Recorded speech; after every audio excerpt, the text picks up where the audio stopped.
We were ahead 26-3 against Indiana and Lee Corso. Our first game of Kinnick Stadium, and fans are going crazy because we're playing great. We assume we're going to win. And then they come back and they run a wheel route and they hit it and we lose 30-26. We're swarming off the field and our fans gave us a standing ovation because it was entertaining football, right? We got up in the locker room and he lit into us and said, if I see anybody smiling, I will knock that smile off your face myself because we didn't come here to lose. So he set the tone the very first game.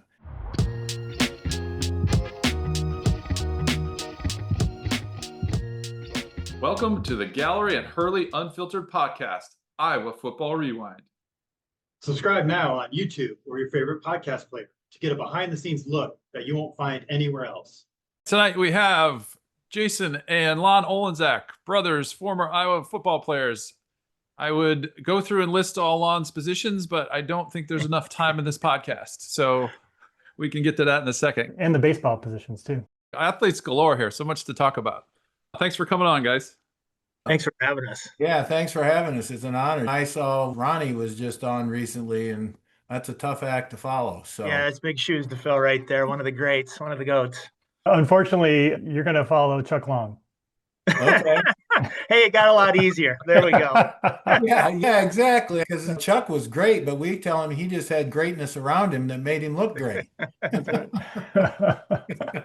Hey, I will throw a plug in for Chuck. He actually came out, Lon, Chuck Hartlib, and Dolph came to Perry. I was coaching football, and they helped us do a fundraiser, did a fabulous job. Chuck was plugging his book at the time, but that's not why he came. So it was fabulous. And so I owe Chuck. And then I think Chuck was here one other time and ran maybe a 5 and a 10K that he was helping out with when he was doing some of the stuff around Iowa. Oh, Chuck's yeah. a good man. Chuck's got a big heart. Yeah, he does what he's supposed to do. But I think if you ever get a chance to have Jonathan Hayes, he was in charge of keeping Chuck Long's ego in check. So there's some great stories there. Oh, That's interesting. Yeah. Yeah, we'd love to get Jonathan on. That'd be great. And you guys are the second brothers episode we have. So we had the books before. Low bar, is that? Yeah, that exactly. That one's right, for you, Jason? Booker. Yeah, we love you, Booker, but that bar is pretty low now. I'm just looking at your guys' bio, and it's just super athletes, baseball, football, a bunch of different positions, all that stuff. Take us back to your household growing up, and I guess it would be a competitive environment, I'm assuming, if you guys were that successful. Talk about that. Yeah. We're far enough apart. I know maybe we don't look that far apart, but we're nearly 10 years different. It's the gray hair. I was obviously just trying to play catch up and follow in Lon Channel. That's the truth. I saw what he was doing, the things he was accomplishing, and really decided that's what I wanted to do. On top of that, we were being pushed in a good way by mom and dad, coached by our dad in numerous sports. And we were encouraged to do all that. Times were different back then, but we played a different sport year round and had a ton of great people around. I know in my situation, I was not like, I had all kinds of great athletes around me. So it wasn't like I wasn't being pushed growing up by friends and family, but a lot of it was trying to accomplish the same things that I saw Lon accomplish. And I guess to add to what Jason said, so yeah, I'm the oldest of the family. And when I was growing up, Dad was still a really young man. I was born when he was 21. So when I'm senior in high school, he's still very active, very strong, very fit. And so I had a built-in workout partner while I was growing up. And I guess to Jason's point, the blessing of having your dad as the coach and what Dad was so good about was we had a big family, and so we always went from school to go to wherever Dad was practicing. And you would have responsibilities to do while he was practicing in terms of getting better. And usually the managers were the one that were responsible for doing whatever we were working on. And then you could screw around until practice was over, but then he would always give us 20, 30, 40 minutes after he was done coaching his team with one-on-one instruction in the sports we were in. And like Jason said, he was four-sport coach. So you were working on the sport that you were in, and he just gave you personal coaching. The 10,000 hour rule, they made money on a book. We didn't know anything about it, but we did that really well. And so by the time you got to high school, like Jason said, it was what we wanted to do. It was fun, and you were gifted enough physically and then skill wise to have success. So Yeah. that's growing up, Nick and Brian. We didn't know any different, and it was fun. And we can tell you teachers don't make a lot of money. There was a lot of time spent in gyms and ball fields as family time on trampolines and playing games and birthday parties, whatever it was. You were always around an athletic field having fun. So that to us was fun. Yeah, I can imagine, right? It's your own built-in entertainment. I'm curious, Lon, dive deeper into you broke the trail for everyone. I guess it's maybe the same scenario with my brother and I as well. It's like I was going through this wide-eyed, didn't really know where and what to do and trying to feel it out. So talk about that part and your journey from there of like how you thought about it, yeah, just walk through that, I guess. That's interesting to me. I was very lucky to get to be around all that. So I was always competing. I was in punt, pass, and kick when I was 8, 9, 10, and 11 and had a lot of success in that. So mom, we would go up to Luther College and Luther would let us use their facilities to practice for the next event. Mom would, she literally broke fingers trying to catch punts so it didn't take us as long because she wanted to make sure I wasn't late for school. And I'm like, just let the ball hit the ground. And she was Super competitive. everything was around that. And I guess maybe something that would be interesting to people is everything was built with a purpose at our house. You know how our coaches always talked about discipline and doing the small things right? Coach Fry and Ferentz were big on all that stuff. We had to do work, and work was inspected. And if you passed inspection, then you got to go be a kid, right? But you had to do your work first to earn the right to go have the freedom and the fun. And we always joke with our sisters that they fought that all the time. So they were working all the time, and we were out having fun because we do it right the first time. So we were taught some things that I think then carried us forward. You always work side by side with dad. You were taught that everything is done as a team, regardless of how menial the task. And if you look back, you're like, why did I have to do that?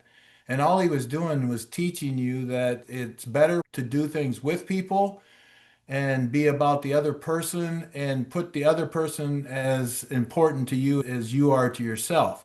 And while we were growing up, Jason described, he gave a compliment there, but what Jason won't tell you is he had Perthes disease where his hip deteriorates and he has to wear these braces. It was Cliff Carry, right, Jace? Yeah. The guy that welded everything back together was constantly having to weld Jason's brace because he wore it like a girdle that had a brace between his two legs. And Jason never stopped playing any sport, even though he had to wear those braces. And he tried to kick the ball and do all this stuff that was basically impossible with those braces. But I watched him do that and never complain. The only time I'd get mad at him is when he'd jump on you with that brace on you, because that metal bar would kick the living crap out of you. But he was always around us, and you knew he was there, and he was always fun to have there. On the flip side, you always wondered, did we treat him okay? Because he's a young kid following us around. So that's how our family was. You were always with somebody in the family doing something and working toward a goal, whether it was gardening, the lawn, paper routes, things like that. We all had paper routes, and you didn't get a ride. I don't care how cold or what. You were pulling wagons and riding your bike and delivering papers, but then you got to keep that money and spend the money any way you wanted to spend it because there were certain things that were put on the table to eat. And if you wanted something different, you were paying for it. So we just grew up in that environment, didn't know any different. You're dating us, Lon. Paper routes and papers don't even exist. Yeah, the leg Perthes thing is interesting, guys, just because it's what I do now. I'm in med device and we can get into that. But I went up to the Mayo Clinic. They have this going on and they're going to put you in these braces. And after you get over the initial shock, like Lon said, you just you're a kid, you don't know any better, and you fight through it. The funny thing is those braces didn't really do anything. Knowing what I know now, and they don't really help. Now what they do is they do a big major operation and they cut apart your tabulum and they fix it and put better coverage on your ball and socket. But yeah, for 18 months, I ran around and looked a little bit like Forrest Gump. It worked out. Might have affected your punting career a little bit, the way it sounds. Yeah, for sure. I never punted or kicked for our high school team, so I'm going to blame it on that. And was that an issue going forward athletically for you as you got older and went through college and that? No, not really. To get into technically my left side, the affected side's a little short. There were times when you guys went through it, the riggers in the bubble, the two-a-days, winter conditioning, get a little sore, maybe a few extra Advil that day. But overall, no, I don't think it affected me. It didn't hold me back any. And it was first and second grade. They removed them right around late second grade, never did anything else. I never looked at it again. It's just a little bit misshaped hip. And so, yeah, it affects a little bit now, but there's ways to get around it. Yeah, thanks for sharing that. I think it's easy for people to see the end of the journey, right? Not the parts through it, to see some of those challenges or see some of the building blocks of how those things happen. Why don't we go through the recruiting journey and your guys' recruiting path? Sure. So I wasn't going to Iowa, was going to either go to Missouri or Nebraska because at the time Iowa football wasn't that appealing. And then Coach Cummings was let go. And I had already been on a recruiting visit, but because they opened it back up, Iowa came back into the picture. And I remember Coach Sissel, got rest in peace. Howard was just a good old boy from Arkansas and coached with Hayden. And Hayden was hired late in the process. And so Howard lived up in Decorah for the majority of the basketball season once they got there. He just basically put on the full court press. In fact, enough that I decided to take a visit, and Nebraska wanted me to commit before I took that visit. And I basically told them I can't do that. I want to at least go down and see what's going on in Iowa City and meet with everybody.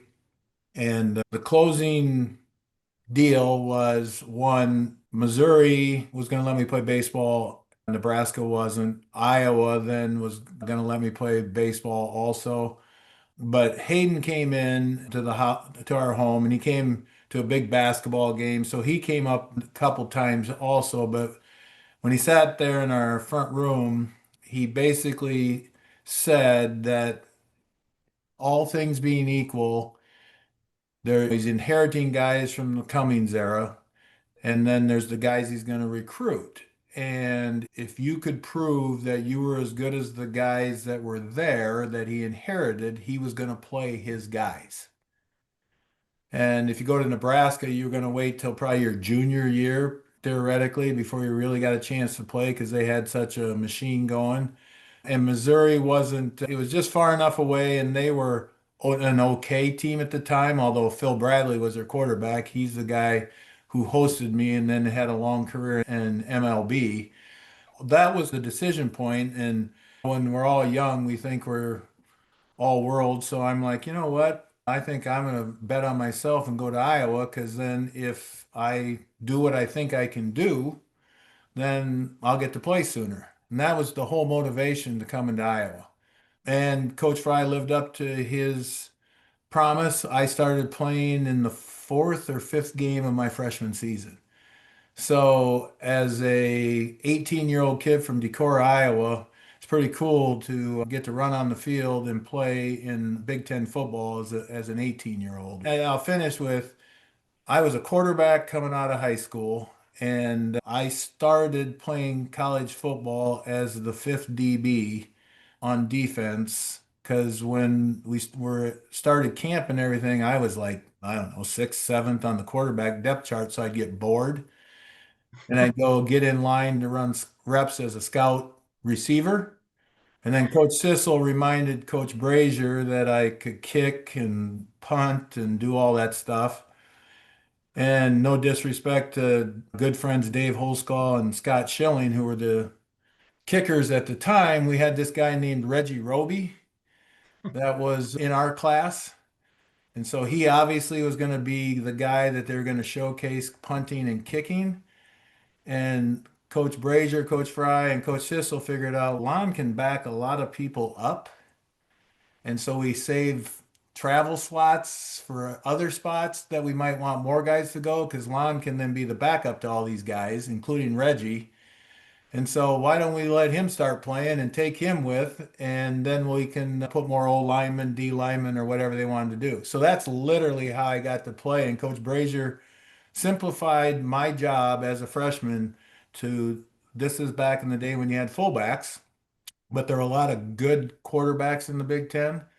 So my job was to do whatever the fullback did. When I went in on passing downs, if he filled the hole, I was to take him on in the hole. If he pass blocked, I was to rush the quarterback. If he went out for a pass, I was supposed to guard the fullback. It's the simplest job in the world.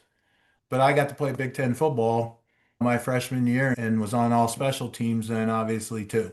So you can't make that stuff up. And what a great opportunity to play in front of our great fans. And then being an Iowa kid with what Hayden brought to the table and the excitement he brought, then all of us, I tell kids today, if you're from Iowa and you get to just finish and be a good member of the Iowa football team, you get treated like royalty for the rest of your life.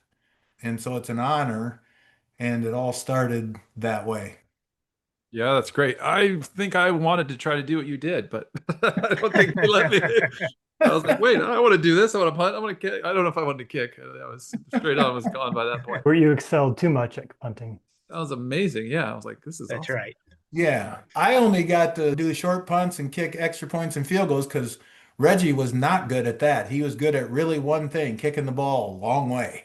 And Hayden would just look at him, and I got to start kicking. The first time I got to kick a field goal was up in Minnesota.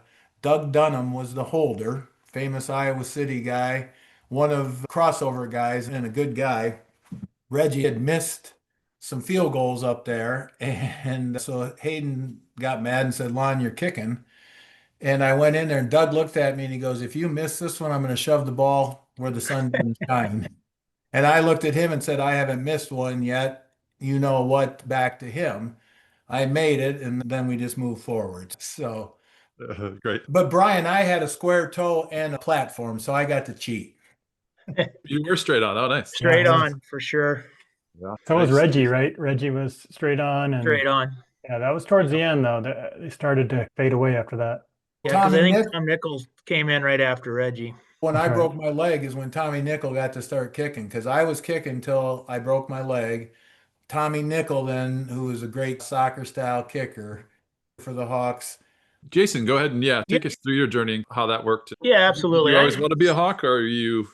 Of course. But I wasn't 100% committed to that. I definitely wanted to go through the process. I had seen, like Lon said, Coach Fry came around, Coach Sissel came around. We all wanted that. And so obviously it started later back when we came through. So about the junior year, whether it's the letters coming in or our coaches getting calls, really three teams jumped out, most of the upper Midwest teams, including Minnesota, Wisconsin, but Iowa State and Nebraska were the three that I knew I had offers from. And it came down to a couple of things. I took a visit to Iowa State, loved it, loved Walden. I really did. I had a great time. And they were going to let me play baseball, although I'm not sure the baseball coach was totally committed to that, but they said they were. And then I took my visit to Iowa, loved every minute of that, same thing. I knew they were committed. There were other guys that had played both, and so I knew they would be true to their word.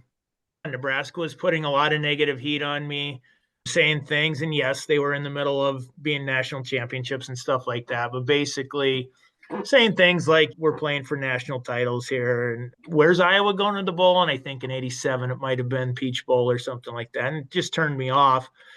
It was also the middle of the basketball season. My basketball coach didn't love me being gone, so that weighed heavily. But what it really came down to was fit at Iowa, and then Coach McCarney recruited our area, was tireless. He was in our school at least every other week, and he was fabulous.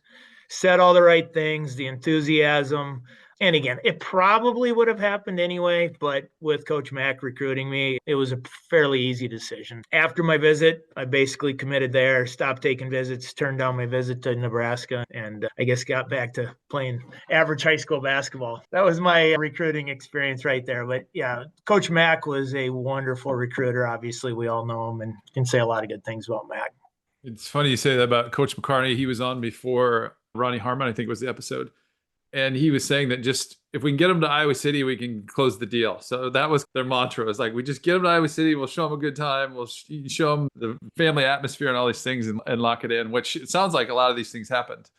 Yeah, full circle moment here. Doug Book was my host. Yes, we had a good time. We might have gotten in a little trouble.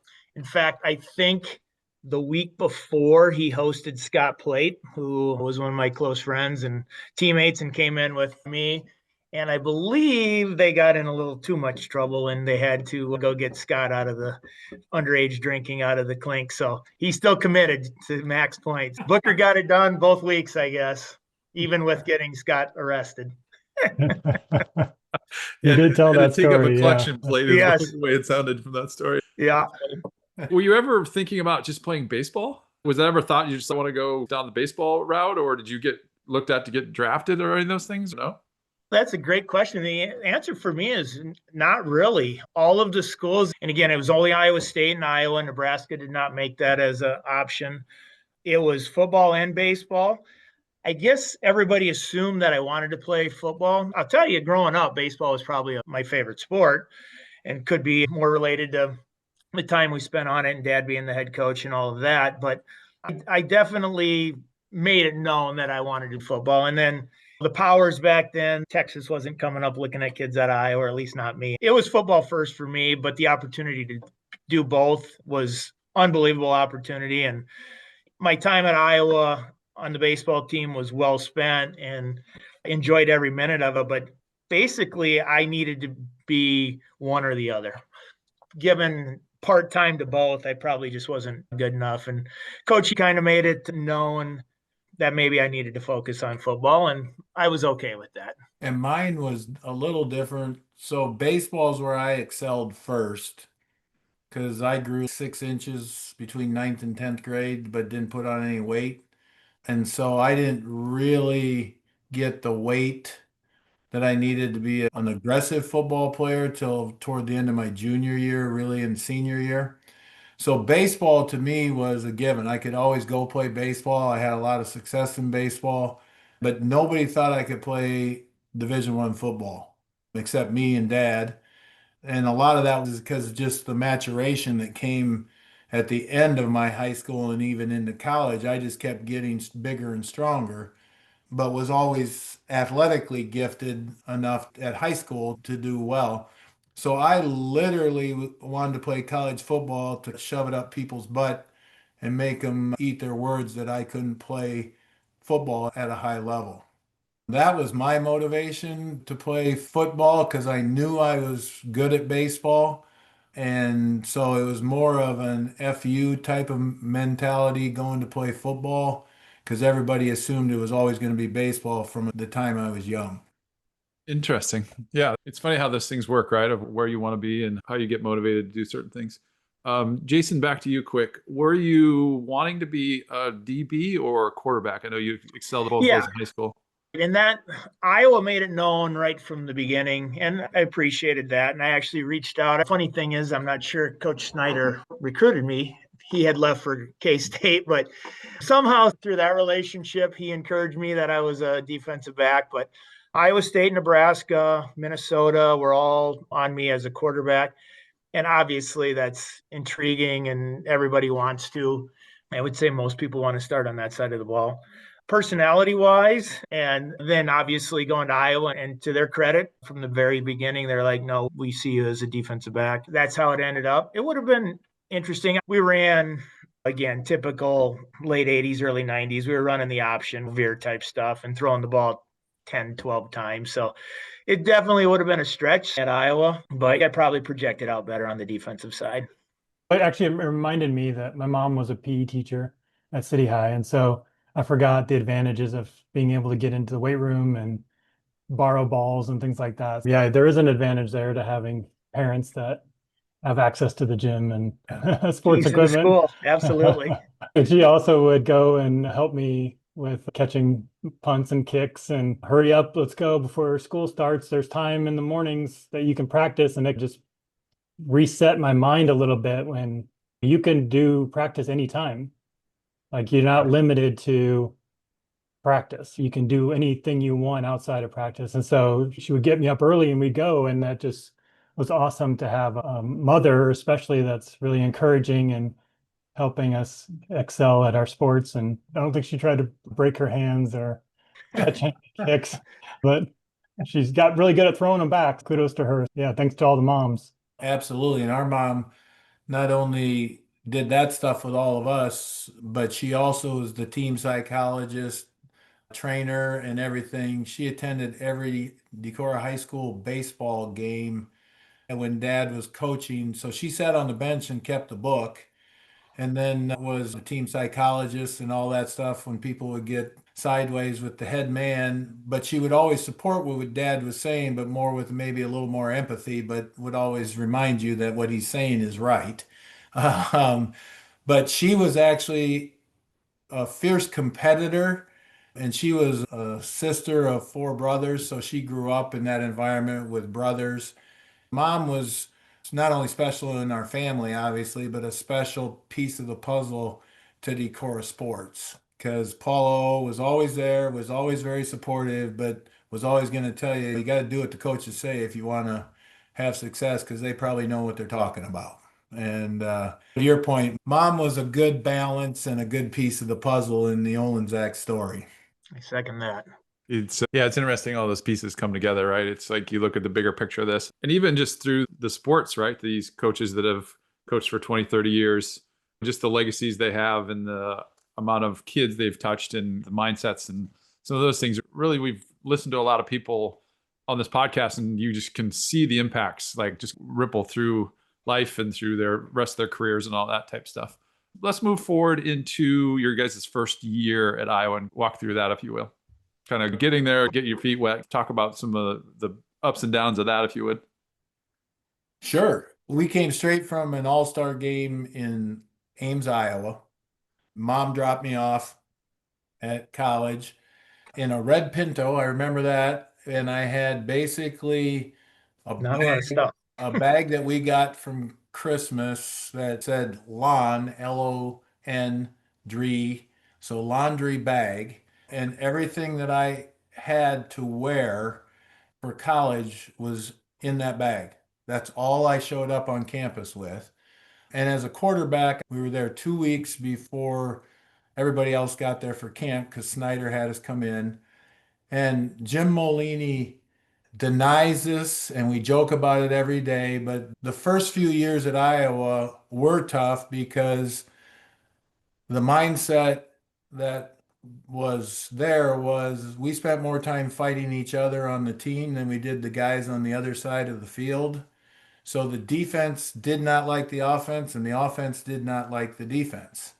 And that was part of what Hayden had to break from a culture perspective. When I say Jim, so I'm running onto the field all jacked up to go start playing college football for workout because the defense guys were working out there and the offense was going out there, quarterbacks and receivers and stuff. And here comes Jim. Jim to this day says it's not true, and I'll tell him he's lying through his teeth. He knew that I was a freshman. He knew that we were part of Hayden's deal. And he literally spit at me as I was running on to Kinnick Stadium to go to practice because that's how much the defense disliked the offense at that time. And there were crazy amount of battle going on. The old school king of the mountain, who's going to be in charge? And so there was a whole thing about culture that had to get turned around, not because these guys weren't tough guys, good football players and stuff. There are a lot of guys that if they'd have been, I believe, with Hayden, would have been great, had great careers too. And it's not like they didn't. But my point is, when we first got started, it was an interesting time because there were guys that were there that maybe felt like they were owed something. There were guys that the discipline about nights during the school week and what was important versus partying versus stuff like that. Whole different world. And then there were those of us that came in thinking, hey, this is big time football. Aren't we supposed to follow this rule? I'll probably finish that first year, then lead up to I knew it was, we're not in Kansas anymore, Dorothy.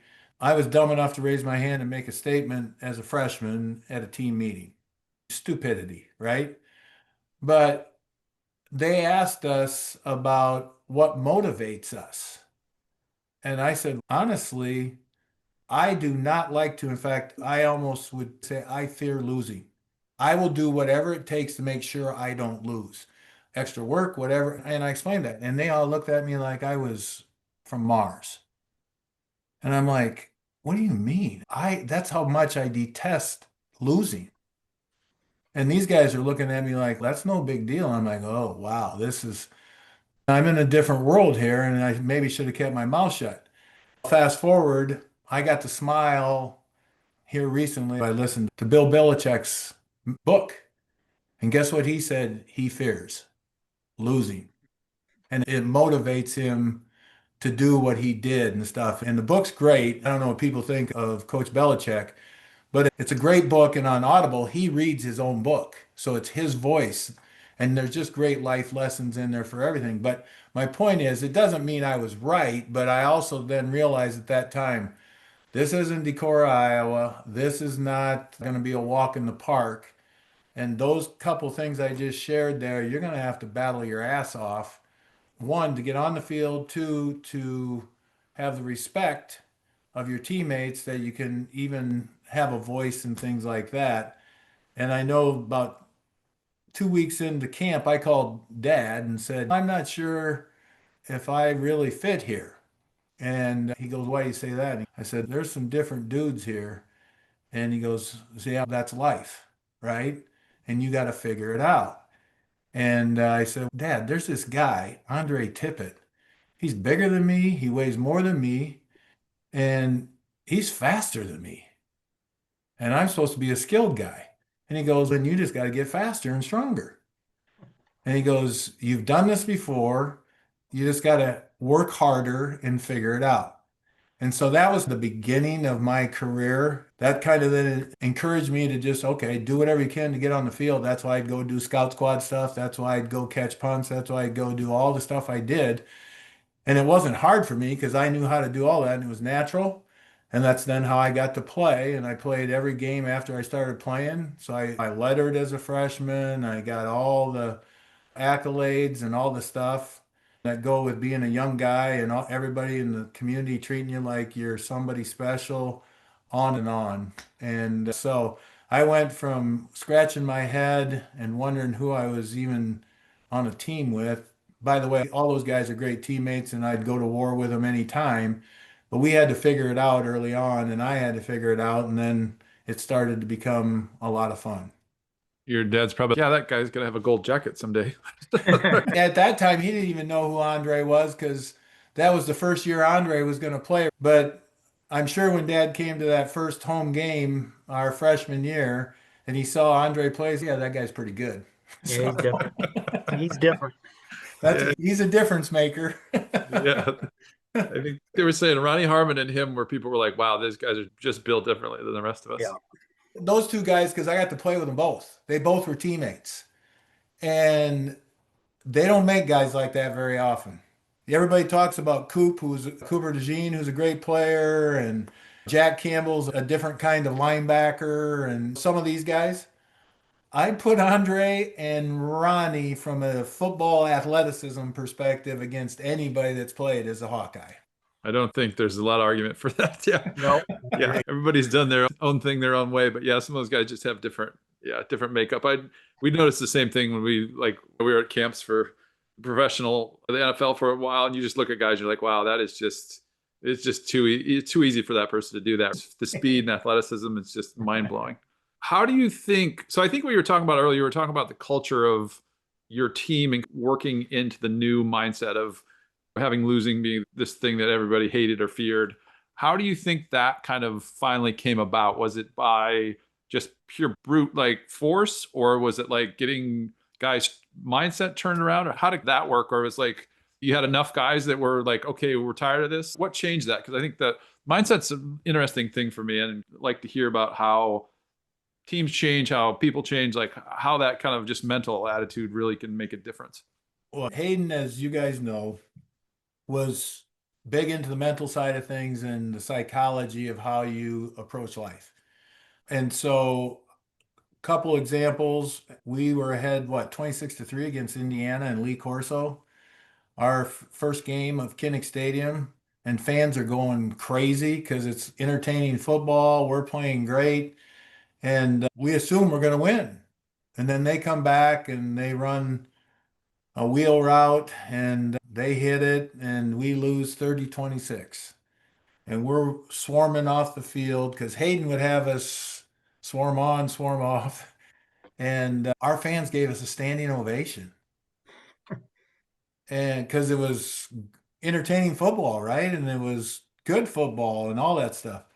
And we got up in the locker room and he basically lit into us and said, if I see anybody smiling, I will knock that smile off your face myself because we didn't come here to lose. So he set the tone the very first game, but he also knew that we had to get a toughness in the Big Ten. And so he allowed that competition to go because Jason, Coach Mack, there's nobody tougher than Coach Mack and more fiery and competitive than Dan McCartney.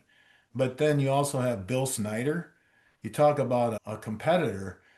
That man would watch film all night and sleep in his. He cost basically he had a marriage that didn't work because he loved football. And you go right down the line. And then Hayden started bringing in Barry and guys like that. So you had a great staff that were great teachers. And then you add players. And as each of the guys that coach recruited, he went after athletes and competitors. And as those guys started to earn their spots on the team, it became obvious that we had talent enough to win, and we talked about it. And where it turned the corner, Nick, was the defense. For whatever reason, since 1979, the defense has always been good at Iowa for the most part. So you can always count on the defense to be tough, hard-nosed guys, and they give you a chance. In those first couple of years, the defense kicked the crap out of offense. And so and I got moved to offense my sophomore year, and we were the ugly stepchildren, right? We were the ones that it was the offense's fault. The defense would literally grumble, get mad at us, shake their head when they'd have to go back out on the field. They wouldn't shake your hand, stuff like that.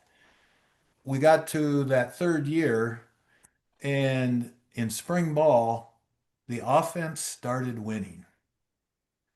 And we used to have a competition in the spring. I don't know, Jason, if you guys did, where it was offense against defense. It was track meet.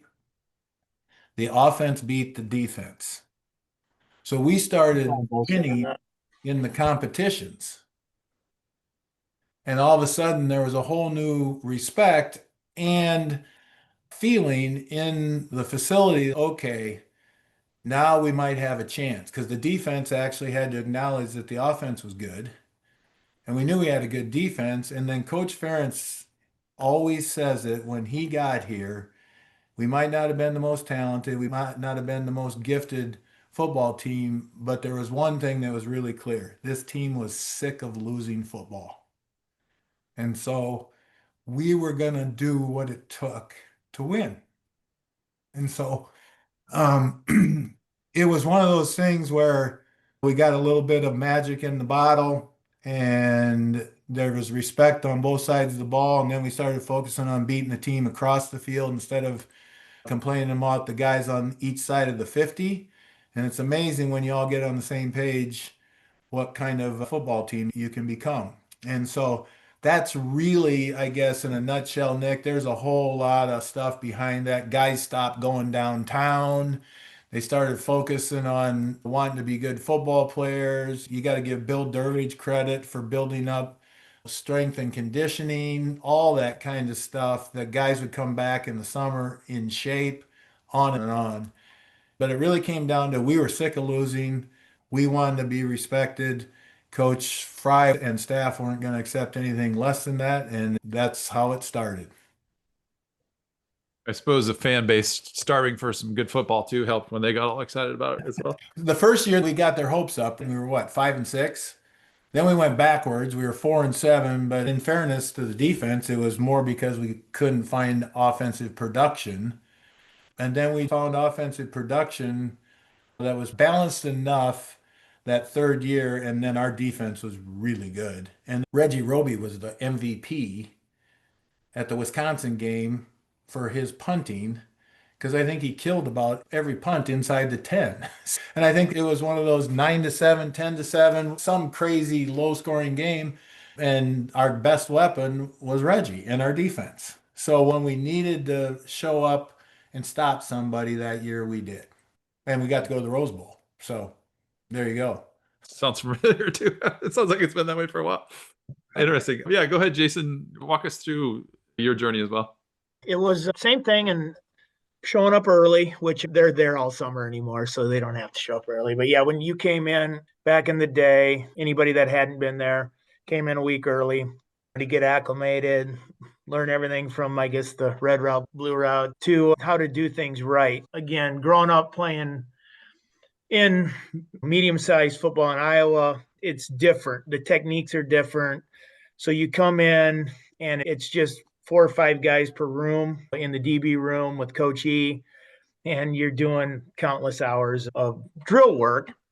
But really, that was important. And I think part of it was so you didn't slow down once the upperclassmen got there, but also a ton of technique work to learn the differences, the nuances that it's going to take at this level. Because it was, even though I played DB all those years, growing up junior high school, technique was nowhere near the same. Totally different stuff. Came in, same thing. Funny thing is, mom dropped me off as well. Dad was back home coaching football. Mom dropped us off, set up a room with my roommate the first year was Scott Plate. And funny thing is about my mom, Scott's dad, we get there and we hadn't communicated very well, or maybe we all started, but we literally had a stereo, a TV, and then whatever was in the room. So a couple desks, couple beds. And then once mom and Mr. Plate left, we ran down to the lounge and stole a couch in the room. But that was all we had for that entire first year. So not very bougie accommodations for Scott and I, but I guess we had what we needed. About a week later, the rest of the team shows up, and it's guys like Merton Hanks and Eddie Pauley. And you go from sitting in the front row to all the way to the back of the room, and it's trial by fire at that point. So practices didn't change much, but again, now you're at the end of the line and you're seeing how these guys do it. And I had a conversation about this summer with some of my teammates about which guys took you under their wing and kind of showed you how to do things and treated you the right way. And the guys in that room were great. Again, Merton Hanks, his resume speaks for himself, went on to have a all-pro career in the NFL. And you know what? If you were there to work and get better, he was there to help. And it really meant a lot to the young guys, for the guys that were all Big Ten already and wanted to show you the way. So that culture was there right from the beginning. We struggled our first year and didn't have a great year, but it wasn't due to culture. It was just a few pieces here or there missing, a few things didn't go our way.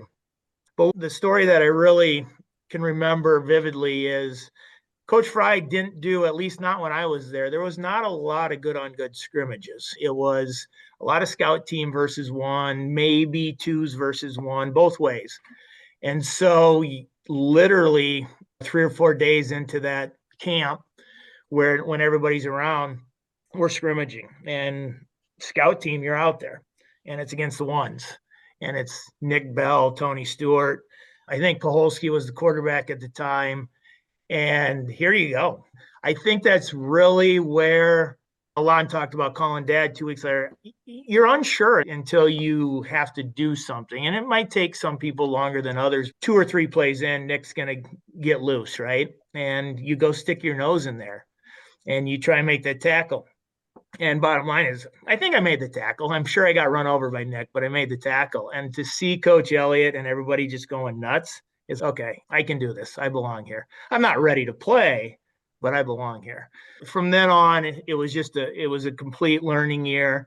Love the Hawk hitters on Friday when everybody's family would come in. And I don't know if you guys were doing it, but that scout team on scout team scrimmages where parents would show up and tailgate, do the whole thing. And that was a lot of fun. And then Scott and I kind of earned our stripes, and we actually got to dress for every game. There was some talk about pulling red shirt that year on both of us, and they decided against it. And rightfully so, and I'm glad it didn't happen. So we got to experience a lot that first year, including a couple road trips, and treated very well. That's really what that first year for me was. Can I do this? Do I belong here? Can I play at this level?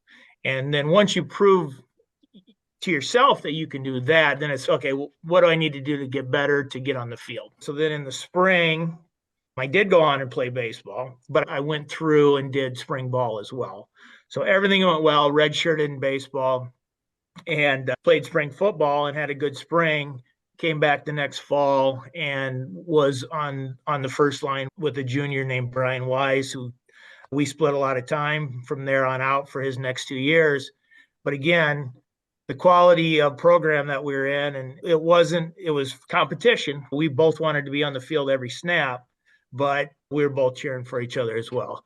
And in a unique situation, my first 2 years of playing where I was splitting time and it was who had the hot hand got to stay in the game. Brian started every game those first 2 years, so my second, third year, his junior, senior year. And then I got a series or two, and then depending on how that went was really how the rest of the game went. So that was my first year or two of being a Hawk. There were two things that Jason said that just were some fun there. First of all, you were in Reno or Slater. later. So, a little history lesson here for everybody. It was always Hillcrest. When Hayden got here, we all lived in Hillcrest, and all the athletes were in Hillcrest, and it was a great place to live. So, men's and women's athletics was all in Hillcrest. Fast forward, I think Trey Jackson was that maybe the Rose Bowl year. I don't know exactly when Trey came, but part of Trey's recruiting negotiation was that he wanted to live in the dorms where there were air conditioning.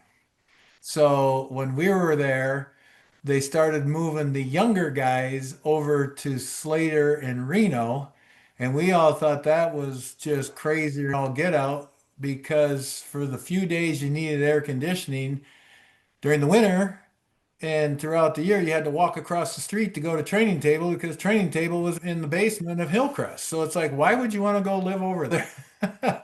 So for all those listening, those of us that lived in Hillcrest loved Hillcrest. It was a great community, and you didn't even have to get out of your shorts and t-shirt to go have food because cafeteria and training table were down in Hillcrest. I'm wondering if Brion and Nick had to do 3 years in the dorm. Two. Well, Right. yeah, Which was ridiculous because the dorms were insane. The dorms were like, you shouldn't put this many guys that close together and expect them to Not get in trouble. So yeah, we should have been all like separated like instantly. We should have been away from each other. It would have saved a lot of. I think we might have been the last class of 3. I'm 21 years old, running around the dorms. Wow, this is a little weird. I agree. You put 3 floors of football players on the bottom 3 floors. listen, you guys, you could only get out in our era if it was your 5th year. So 4 years. Oh my goodness. But there is a family that's built when you have to live together. And there was a lot of team policing that was taken care of within the dorms. Bad guys were weeded out by guys on the team because you were living with them. But Nick, you talk about guys living there. It's a good thing there wasn't social media when we were in school because some of the stuff that went on in that dorm in terms of just BB guns and sighting in stuff like that. I was going to say there's an old story that someone was like, they used to be in Hillcrest and they'd sit with the BB gun and pick people off. And I was like, Going down the hill. that is. That I'm not going to disclose. The stories of Hillcrest are probably much better than Slater, I'm sure. Yeah. Oh, yeah, you didn't want to walk down the hill to go down to over to the EPB and stuff like that, cut down that hill. You were taking your chance you're going to get a BB in the butt. and usually from one of your teammates. And we would actually have competitions within the dorm where you'd put on trench coats and goggles and compete against each other. So there's some interesting times, but it was a different deal, right? It was a different time and a lot of fun, but you're like, now these kids post everything, and I'm like, we'd have had about half of a team if some of that stuff would have been posted back in the day, because I'm not sure everybody was smart enough not to post it. Oh, good gracious. But to Jason's point, it was great, and it was fun to prove, like you said, that you could compete. That was a big day for me. Jason said it was a big deal to know you belonged. Yeah, because you're unsure until you get out there with the guys. The interesting thing about that early part, what he's talking about, you never knew. We had some highly recruited guys and teammates that are great teammates, and I'm not going to give names, but the guys that ended up playing, nobody even knew who some of these guys were or where they came from. But if you look back to where the schools they were in and the competition they played, somebody coming in with all the accolades, but maybe not as tough of an environment, they got a rude awakening really quick when you showed up, to Jason's point, on Scout Squad as to who's going to stick their nose in there and who isn't. And those guys that would put their nose in it, the guy that I would use as the example that is just a great one is Eddie Phillips. Nobody knew who Eddie Phillips was when he came to the University of Iowa, and he was from the tough neighborhoods of Chicago, and he played in a tough league. But that was one tough dude, and you could give him the football, and he was going to run hard, and he was going to show up every day and practice. And those are the kind of guys that you didn't know who they were until they showed up on Scout Squad or in the first scrimmage, and all of a sudden you're like, wow, this guy's pretty tough. So until the bullets start flying, as Hayden would say, we don't know. Yep.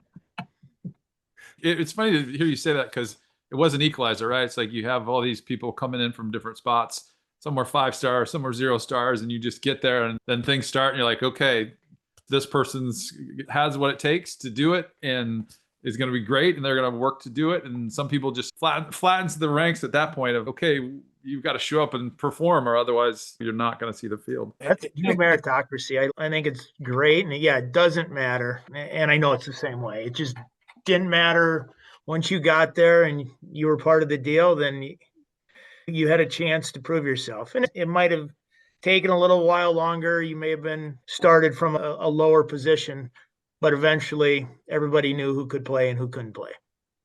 Absolutely. Absolutely. And it was everybody, like you said, Jason, everybody knows. So everybody just look at, yeah, that guy can play, that guy can play, that guy can play. It was when you started being able to say that quite a few times when you knew, okay, we're going to be all right. We're going to be all right. I had a question for all three of you, actually. Jason having an older brother in the program already, and then like for Nick and Lon, you had a younger brother follow you. How was that interaction? Was there a lot of questions, or they just assume they'll figure it out, or they didn't want the help? Can you guys talk to that? I was a bit of an anomaly, to be honest, because I think I was the first kid in my conference to get a Division I scholarship. I just hadn't seen it. I guess my uncle played at Iowa State, so maybe I had seen it there. So I was little just, I don't know what I'm getting into, and got thrown in, got to play early. So it was just this whirlwind. So I think with my brother, I would take bits from guys that were like, okay, this is what we did to get better. I think Matt Sherman was telling me about how they did like these walking lunges, right? And these guys, because these guys were fast and good track athletes. And I was like, how did you guys do that? He goes, oh, we used to take these big kind of telephone pole logs and just do walking lunges with them. So I got this log at home and I was like, I think I wrote the maker on it for Robert. And I was like, all right, you want to get good? Take this thing and walk across our yard. So I think he was really open and a sponge, just wanted to do it and really was good that way. I tried to help him. I don't know how much of a help it was. I think also too, just the kind of community that I had in Iowa City, that helped a lot too, with just coming in and saying, here's some great people. Here's some friends of mine. Here's guys that I know at probably the restaurants and the other establishments that probably shouldn't have sent him in those directions. But I think there was that part of it. And he was in the mix early on, right? He knew these guys from when he was 16, 18, he'd see them when they'd come to our house. It was just, I suppose, that same sort of almost standard that was set of, oh, okay, this guy plays and this is what he does and this is how he acts. And it just, I think it just a whole community part of it within the team that way. But yeah, that's my answer for that. So he knew other guys too, so he could get some info from not just you, but other people like your friends and stuff. Yeah, and just being around it. You Yeah. would see the weight room and you could see if they come to practice or that stuff. So yeah, there are other opportunities for people, I think, to influence that way and being around the coaches and them being excited about him and his thing. And so I think, yeah, just a lot of it snowballed to that effect. Yeah, I think that's what I was going to start with, is just being around it. By the time Lon's done, I'm 13, 14. I knew what was going on. I saw how they carried themselves. We had access. You could see how hard everybody worked. People came to Decorah all the time. I saw how they handled themselves in Decorah. I love the fact that we've talked a little bit around it, people from all walks of life, and they were all on the same page. It didn't matter. In today's world, I get tired of people being lumped in by different categories. The only category was Hawks. They were great people. They were all on the same page. They treated us well. Obviously, my family took them in while they were friends of their son. So I knew what to expect from those standpoints. It was not like a culture shock to go and be a small town kid around a bunch of good athletes from Houston, Jersey, and all of that. That part was taken care of. And for that, I was really grateful. I didn't have to worry about that. And that's just not the way we're built anyway. So I think Lon just bringing those guys around and including us, I'd stay in the dorm as a younger guy and just got acclimated to what it's about. So when it was my turn, it wasn't a big shock for me. A couple things on that. First guy I met on campus was Andre Tippett, just coincidentally. I'm walking down the hall and I hear somebody say, "Hey, come here." I walk in and it's Tip laying on his bed listening to music. He introduced himself, and Tip was always really good to me. He's the first guy I met as an Iowa Hawkeye, was Andre Tippett. My roommate as a freshman was Jay Bachman from Wisconsin, was a great athlete. And I met him back in basketball camp when I was growing up. And that's why we were roommates. We didn't know until we both signed at Iowa. And then my roommates were Lou King from Jersey City, one of the great DBs at Iowa, Gordy Bohannon from Pasadena, California, Dave Mortz from the south side of Chicago. Those are my roommates, right? And I'm from Decorah, Iowa. But those Jersey guys, Norm and Zane and all these guys would come up to Decorah. We grew up actually having someone live with us. So we have a brother that's not a blood brother, but Matt Thayer is our brother. So at our house, whoever shows up gets fed at the Olejniczak house. That's how it rolls. And these guys got so used to mom giving them treats, and she even made for Christmas, she knitted stocking caps for some of these guys. And after we left college, a couple of them said, "Hey, my stocking cap wore out. Is your mom still knitting stocking caps?" The point is, Jason got to be around that and see that this is just the kind of the atmosphere of Iowa football. But then to your question, Brian, about how did I pass it on to Jason? I think it was just what he described. He would come and stay with us, and I'm sure mom and dad would always wonder when he was down on a college campus as a young guy. But we always made sure it was appropriate and having a good time. But what I want to share is he was there for everything that I ever did growing up. So he got to see me compete. And I have a picture of when I broke my leg, of he and I sitting. So we sat at a game in the grass area together. If I wasn't competing, he usually was with and around me. And so we were together a lot. And that's one of my favorite pictures of us sitting up in the grass area watching whatever game it was. And I got a cast on my leg and we're sitting there just sunny day watching football. But because of that, I had job opportunities when I finally decided to start working. And I chose to go back home because I wanted to watch him compete his last 2 years in high school. So I went back to Decorah and got to watch him and be around him as he was a junior and senior in high school. And coincidentally, then I'm around Luther, and that's where I met Kristen, my wife of 37 years. And so it was a pretty good decision to go back and enjoy watching him play. And then why at that same time, I would drive with our parents when he was in college. Because remember, dad's coaching football. So dad would coach a Friday night football game. We'd pile into the van and drive to wherever the Hawks were playing on the road, shower in the dorms, watch a football game, talk to them like we all do with our families after the game, and then get back in and drive back to Iowa. So I got the privilege and the pleasure of following him just like he followed me growing up. Very cool. It's great. Hello, and welcome to our wonderful University of Iowa Stead Family Children's Hospital. This beautiful building, which opened to patients in the early months of 2017, has provided children with the ideal healing environment to match our world-class system of healthcare. We are Iowa's only comprehensive children's hospital, meaning we offer every pediatric subspecialty. We have the UI Stead Family Children's Hospital Press Box, a special viewing space with the city's best view of Kinnick Stadium. Many children and their families have caught a Hawkeye football game from this spot and taken part in the other side of Iowa's greatest tradition, the wave. The ultimate gesture of care and compassion. And the next time you're looking up at our windows, please give a wave.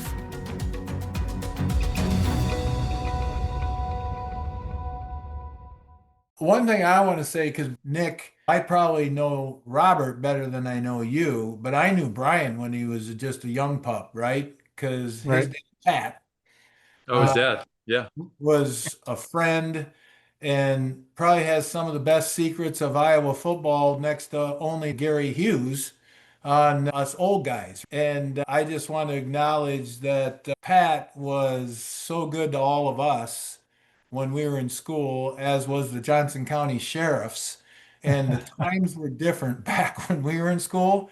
And the only way I can say it and not get anybody in trouble is in those days, unless you totally were out of line, you were basically told to get your butt home and maybe got a ride home or an escort home, but you weren't thrown in jail. And the best example is the year-end party, football party, which were infamous when we were in school because the amount of alcohol that was consumed at the Williams farm. There was the safest environment to be for young people to have a good time, but knowing that nobody was going to hurt anybody because it was preventative medicine. And I think Pat probably was responsible for the oversight of all that stuff of making sure that people got to where they needed to go, but in a way that nobody was going to get hurt. And those times obviously have come and gone, but those are some of the great stories. And so, Brian, to your dad, it's thumbs up. Yeah, and I forget that too. I was the oldest, but I did have my dad part of the program and got to go to a couple road games. And I didn't get back behind the scenes access, but indirectly through him, he was picking Rob Houtland's brain and bringing back info and intel to me, like this is how he stretches and this is how he warms up and this is what he does. And he said, get this book. And so he was picking his brain and then sharing that with me. So indirectly, I had A little behind access to the program and knew what I was getting into. And at least my name sounded familiar maybe to the staff. And they said, oh, let him walk on. Let's see how it goes.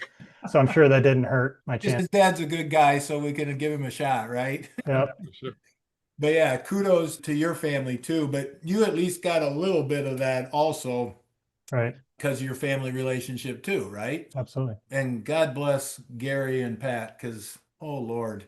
I'm going to try to get them both on actually sometime. I think that'd be great. Oh yeah, Oh, but yeah, but Statute of limitations are out. It's okay. Yes, They can that's show right. us. We can write the tell-all book.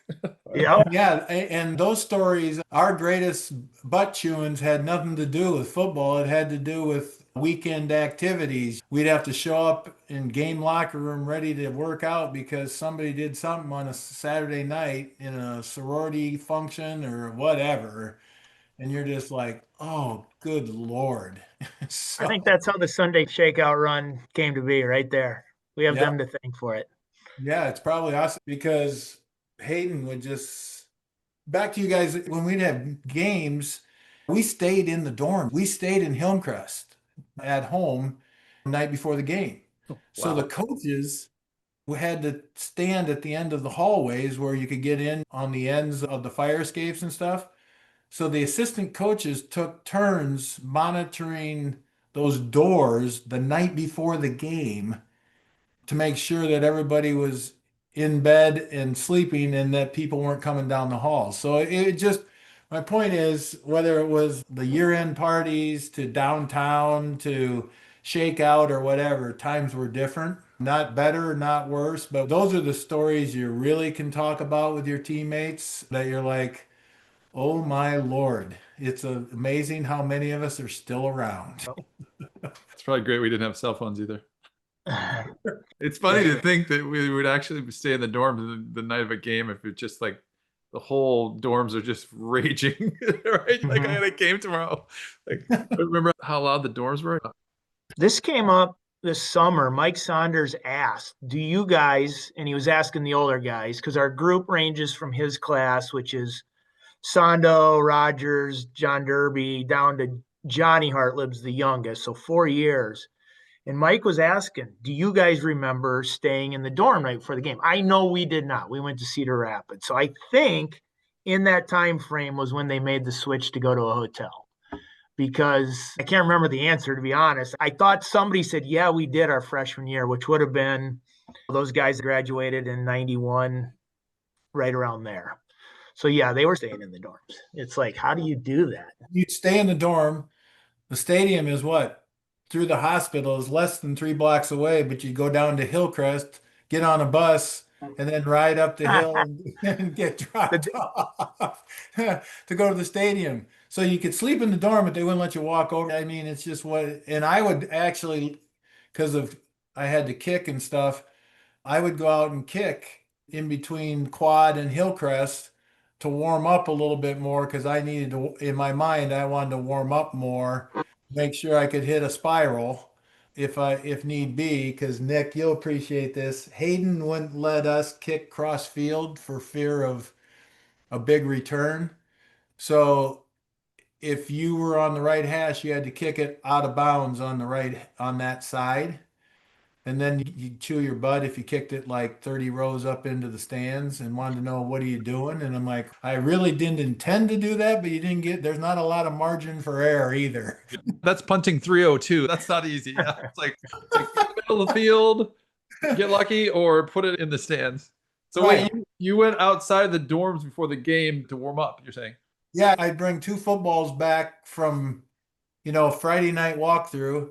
Yeah. And, Oh, that's amazing. and go over there and kick in between the Quad and Hillcrest, that little grassy area in there. It seems like walking uphill to school every day. I'm not sure about that one. I'm That's telling what my you, problem was. Dang it. I didn't get the warm up. Shit. because I was all about getting the feel of the ball coming off your foot. Yeah. I was just like, you don't get enough of that, because I had to return punts also and be ready to punt. And so in warm-ups, you don't get that many chances. So I'd get 2 or 3 times to punt the ball, and then I'd have to go down there and catch punts too. And so I'm like, I gotta kick more than just 2 or 3 times before I'm gonna, because we didn't have nets. We didn't have any of that stuff. We Oh, on didn't. the sidelines. Oh, I didn't think about that. Yeah, I hated the Yeah. nets anyway. That never really helped me, I don't think. It was Yeah, always give you a a feel. weird Well, we- situation. I'd try to not kick it off. Didn't you say you missed the net once, Hurls? Yeah, totally. Hit it in the stands. I was I like, wish I wait, could have been pretend like that returning didn't punts, because I wouldn't have been thinking about punting as much. I'd have something else to do during the game. It's like You punting's just- great, but it's like having a great seat for the game. You're like, you get 4 plays if you're lucky. So Fuck to up your- one to of your them, you're in point, trouble. yeah, Brian, to your point, I tell everybody the reason I really didn't have to stress about kicking and had pretty much decent success most of the time, I didn't have time to think because I was on the offense. So I was on the field. So if I was going to kick a field goal or an extra point, they'd literally throw the shoe out. I have to rip my one shoe off, tie it up, run out there, nod, and kick. Or punt, Yeah. the same thing. I'm coming back from a route or running downfield or blocking, and clock's running. So you get in there, you make the call of what we're going to snap it on, line up, boop, kick the ball. So I never had time to think about kicking. It was just kick it. Sounds amazing. It sounds great. How did I sign up for that part of it? Here, sit there. You just messed up. Sit and think about it for 40 minutes. You're not allowed to hit anyone unless you like accidentally hit them late or something like that, which I may have Right. done. But yeah. So yeah, I thought it was the best way to do it. I never had time to get into my own head, which you can. If you watch me play golf, I know how to do it, but I never had time to do it when I was kicking or punting because it was just boom and then kick. So is this a Friday night you're doing this or Saturday morning? I did that Saturday morning before we went down to After eat. breakfast. Oh, before you. Okay. No, because from breakfast you went right to the buses. So Yeah. before we'd go to breakfast, I'd go out there and kick 6 to 10 balls, then go down and eat, get on the bus, and then at least mentally, I'm like, yeah, I was hitting the ball fine, I'm good. Okay. Because I literally would only get to punt it or kick it because I had to do an extra point or field goal. So I had to kick, I had to punt, and I had to receive punts in warm up. So it was like a couple of everything. So I think LeVar might take this back with him. You start using it. All the guys now are like, wait, what are we doing out here right now? It's like, all of a sudden, The like, Cedar Rapids parking lot of the Lon hotel. Exactly. What? yeah, How do you spell their last? How do you spell his last Yeah. name? Who? Who's this guy? What? That was a question of ours. What is your guys' last name's origin? What is it? Polish? Okay. Yeah. And I don't even know if I've told Lon this. One of our teammate and friend, Kuj, Paul Kujawa, he first time I met him, he's Olejniczak. And I'm like looking around, I'm like, what? And he's no, that's how you say your name. How do you say your name? And I told him Olejniczak, and he's that's not how you say it. Supposedly, and I believe him, on Cudahy, he had friends that were Olejniczaks. And yeah, so it's a Polish name, and there's more than a few of them, I think, in the Milwaukee area. But I learned how to say my name when I was 18. I guess I knew it because the Green Bay Packers president was Dominique Olejniczak. Yeah. And when I was in punt, pass, and kick, I represented Green Bay. And so they said the same thing when we'd show up in Milwaukee because they'd play in County Stadium. And that's where we competed. I guess, Jace, that was the same thing. You guys are Olejniczaks? No, we're Olejniczaks. Yeah. You're like spelled, and they'd spell it, and you're like, yeah. The Polish way to say it is Olejniczak. Wow. So back to the punt, pass, and kick. Do you have a picture? Did you ever see the Andy Reid picture where he's punt, pass, and kick, and he is 6'4", like 260, and the little kids are like 5'5", 150 next to him? Do you have one of those? Oh, hold He on. does. Oh, no, nice. Look at this. Ah, Look at this. I don't know. That's the guy. Bart Starr. Yep. Yeah, it's Bart Starr and the guy I competed against. Wow. wow, that's amazing. So a quick story on that is once you get to that round, now you're wearing the uniform of the team you represent. And the night before, back in those days, the players would come to the dinner the night before you competed. So we were in the Pfister Hotel in Milwaukee, and Ray Nitschke was there, and Boyd Dowler, and people like that. And in walks Bart and Sherry Starr, and they just happened to sit down with the Olejniczaks. Great, they're super nice people, and my dad was a Packer fan. We're Packer fans, and the only Lon shows up 3 more years after that first year. And 4 years in a row, Bart and Sherry Starr walk in, hey, it's the Olejniczaks, and sat down, and we had dinner every night before the competition with Bart and Sherry Starr. I was fortunate enough to get to, money wasn't like flush at the Olejniczak house, but so that's the first time we got to fly.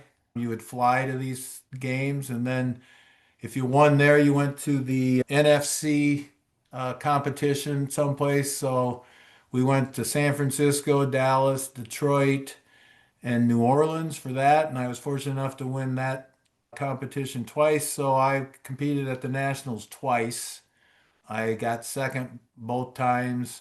But I have a picture of me shaking hands with Pete Rozelle when I was a young guy, and met a lot of people through that process of that. It was a cool experience from a kid from small town. We'd go from Kelmer because Decorah didn't have a Ford dealership. So it was Kelmer to Dubuque to the Quad Cities to Green Bay. And then you went from there based on who was hosting those competitions. And then the finals were always at the Pro Bowl game. So it competed in the Coliseum and in the Orange Bowl. So when I was 8 and 9, 10, 11, and then in true Olejniczak fashion, 12 and 13, I still could have competed, but that's when I was in 7th and 8th grade, and my dad, and Jason will get this, said, your obligation is to your town and your teammates, and you don't get to miss junior high football.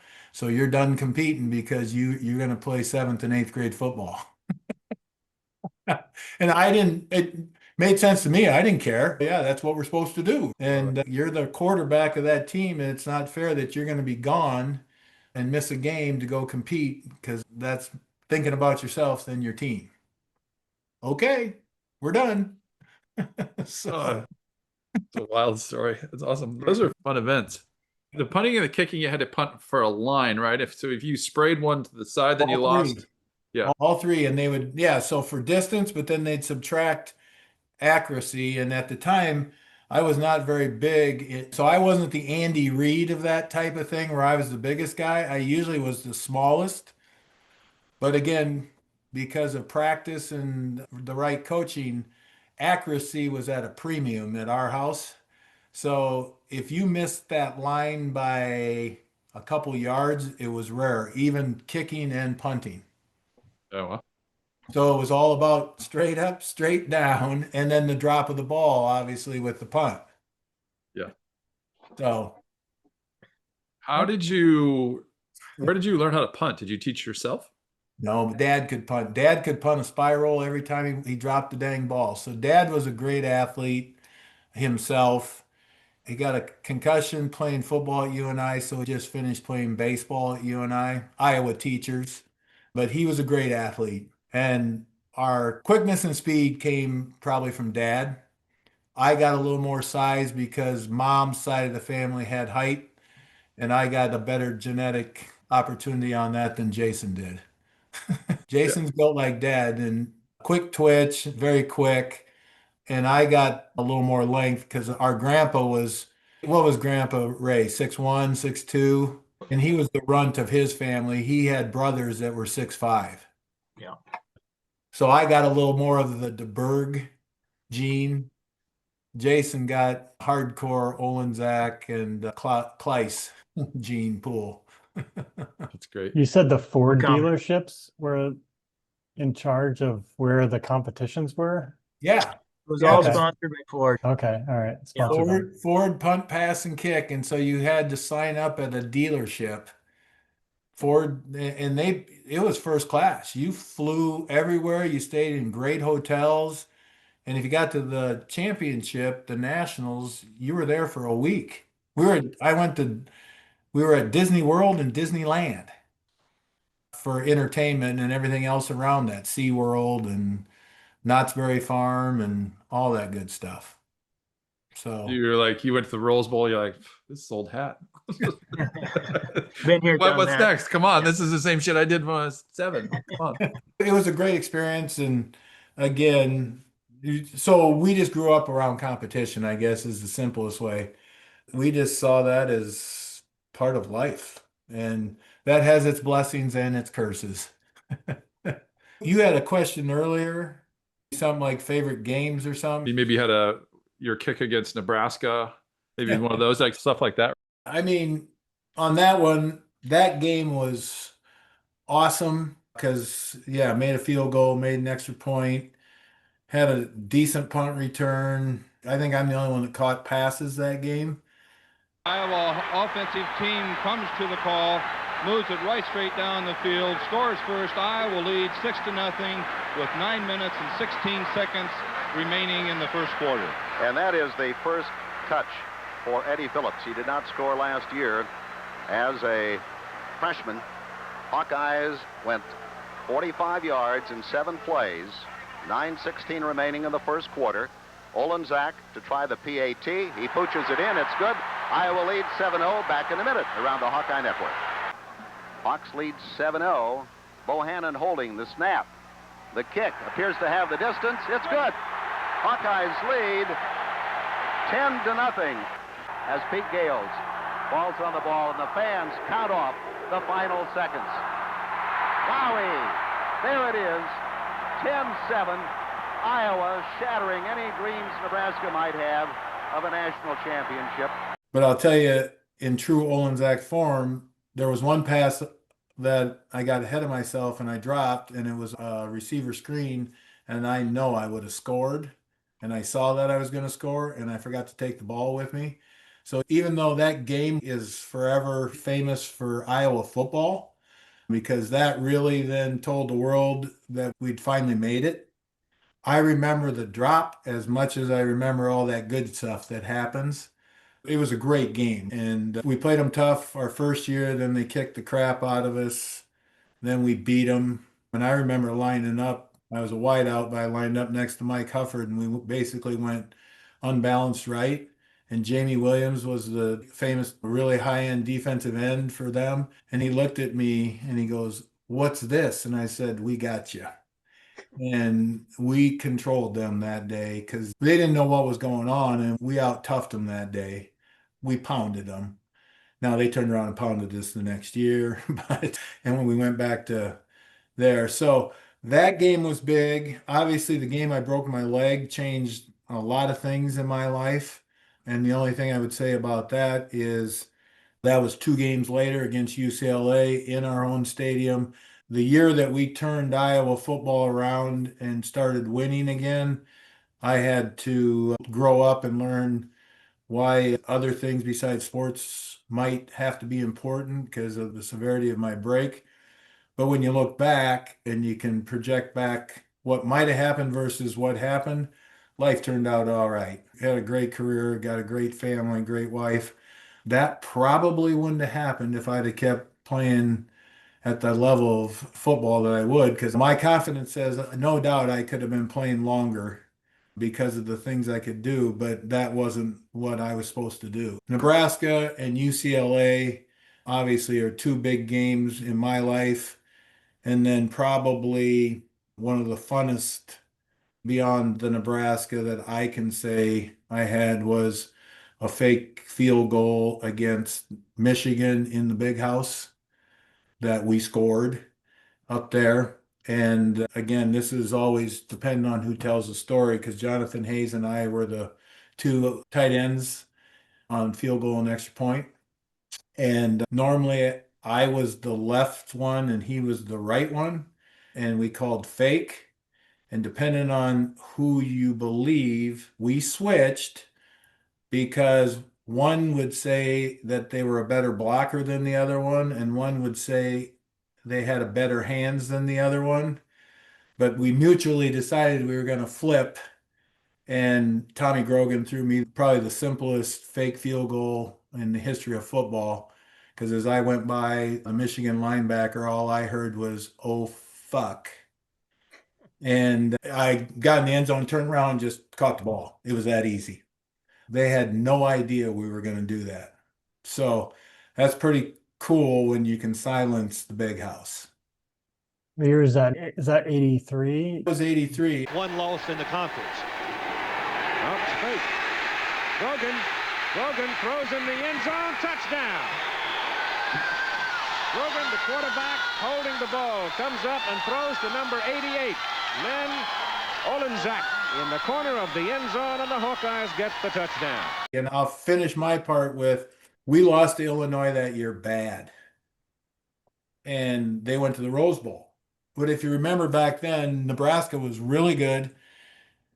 And in those days, there were only so many bowl games, as you guys know. And to have a chance, Hayden felt we were good enough to be that wild card to get a run at the national title. He really believed that because we were good. Chuck was our quarterback. We still hold records offensively. If you go back and look, the 83 team, we could run and throw the ball. And our defense was really good. So we lose to Illinois. And usually, as you guys know, practice the next week is not that fun.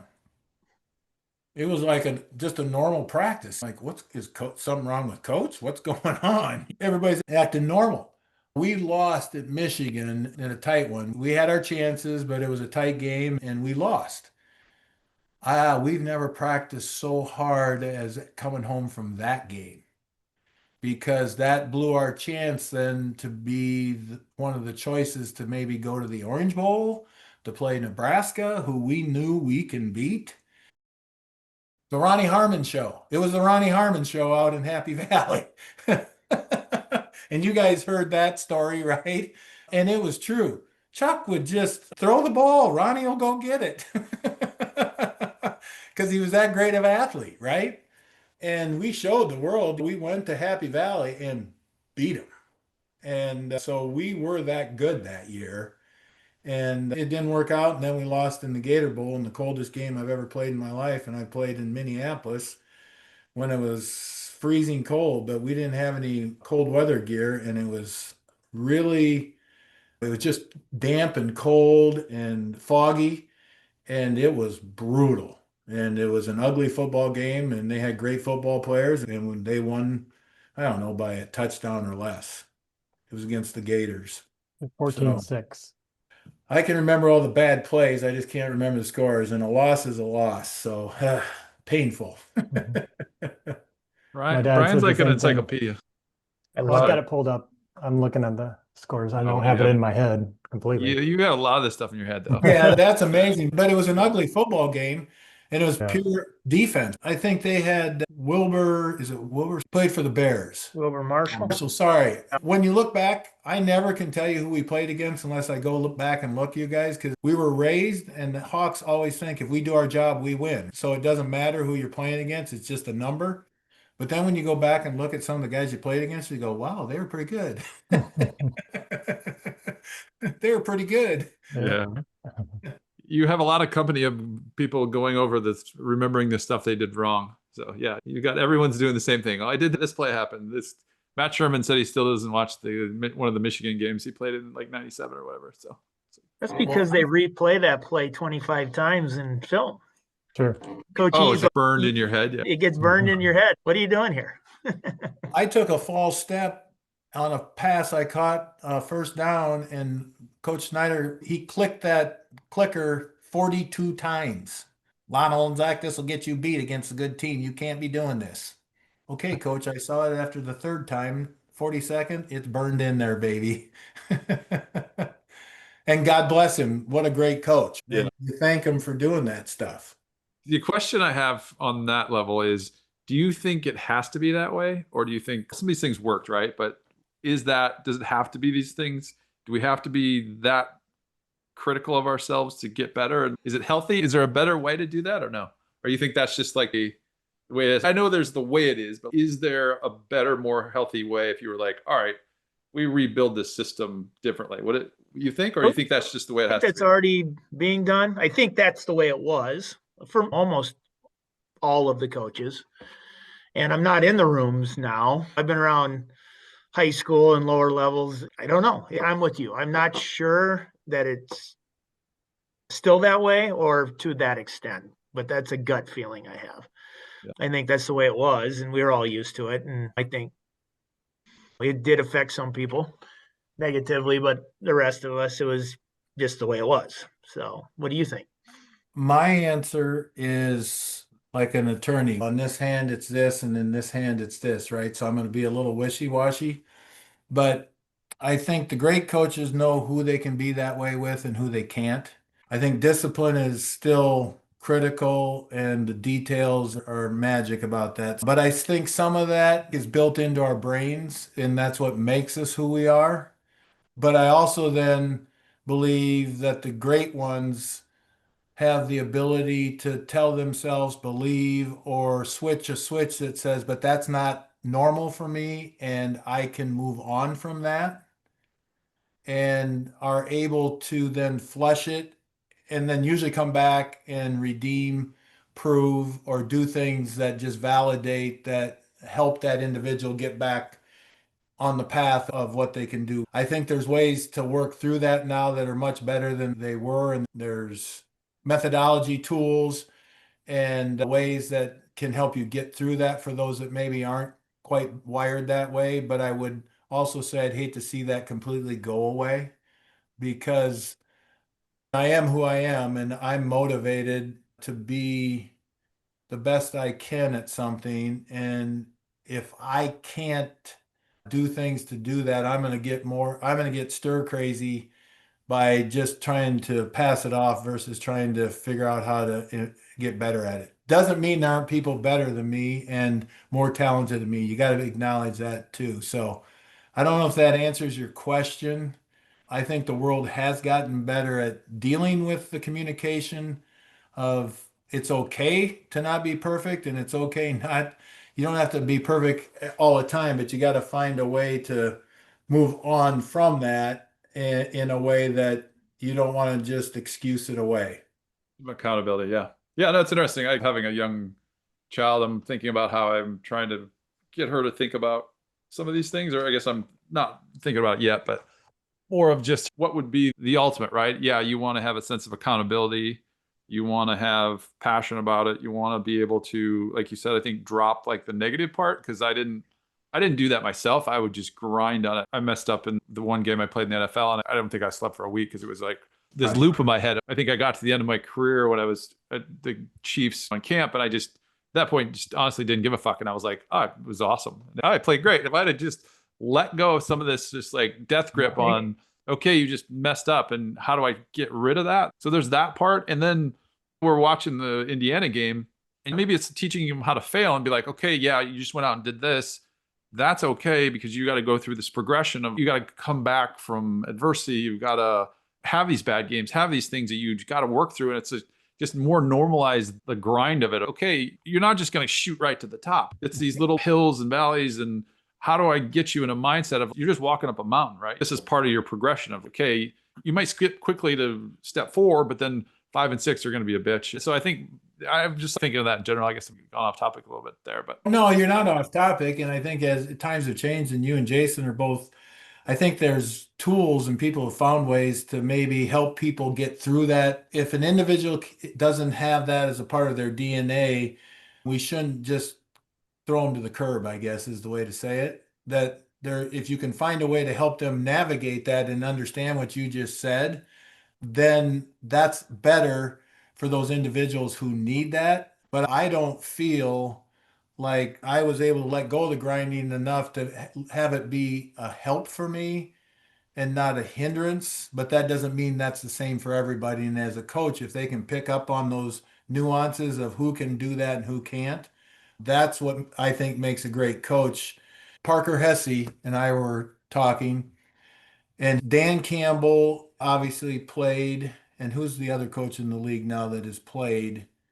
Yeah, Vrabel and Campbell played in the league. And he talks about those guys can be hardcore one day, the next day put their arm around the guys and say, we're going to take it easy and lighten it up, because they've walked in the shoes of those guys, right? And so the credibility of them maybe being not as consistent in how they address the team, they get that luxury because the guys know they've been where those guys are. All the rest of the coaches in the league, some of them tried to do that same thing. And Parker says that doesn't work because they didn't walk in our shoes. So you can be a tough guy, but be a tough guy every day so people know how you're going to present yourself. Or be that, who's our coach? Pete Carroll. Pete's the laid back, let's have fun, everybody upbeat, just a very positive guy.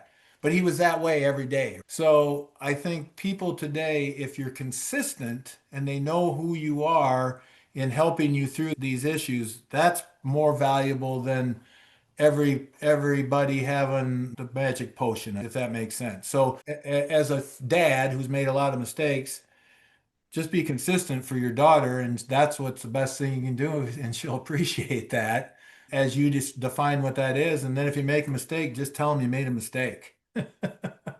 It's funny you say that, because I've made 100 mistakes already. And so I'm thinking more of, how do I fail to get this right, sort of thing.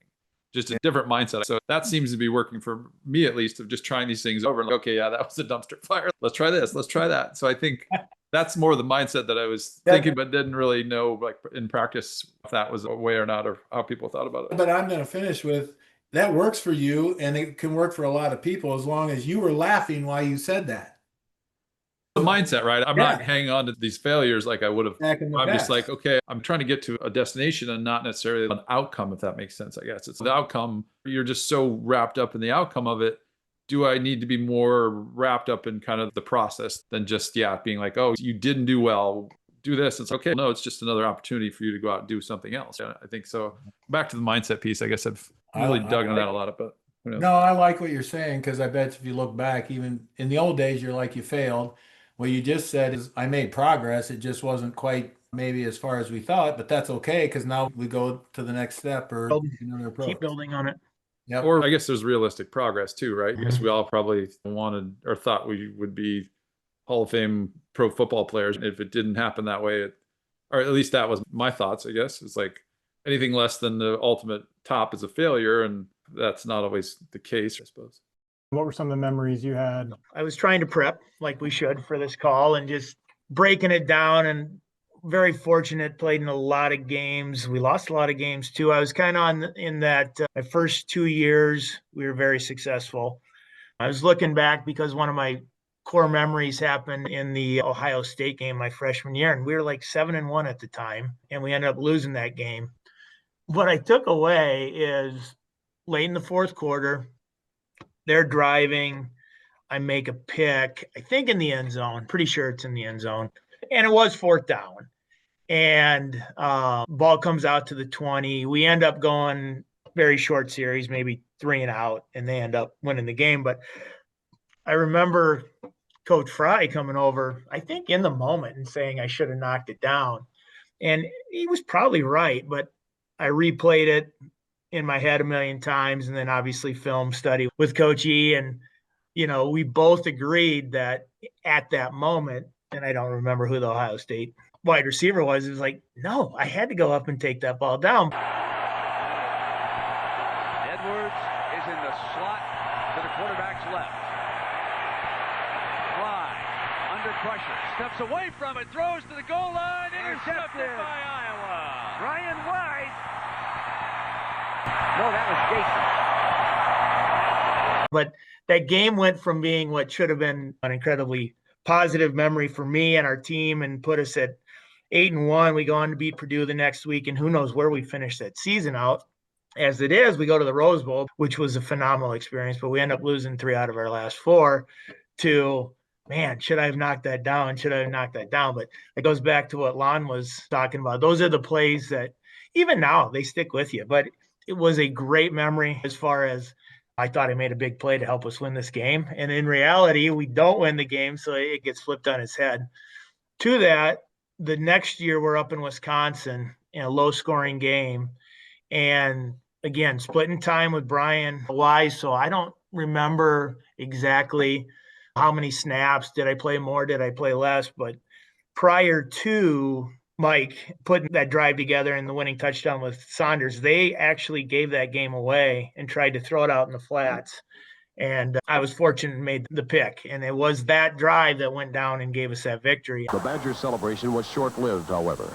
Iowa defensive back Jason Olejniczak gets the ball right back with this interception of new Wisconsin quarterback Jay Samara.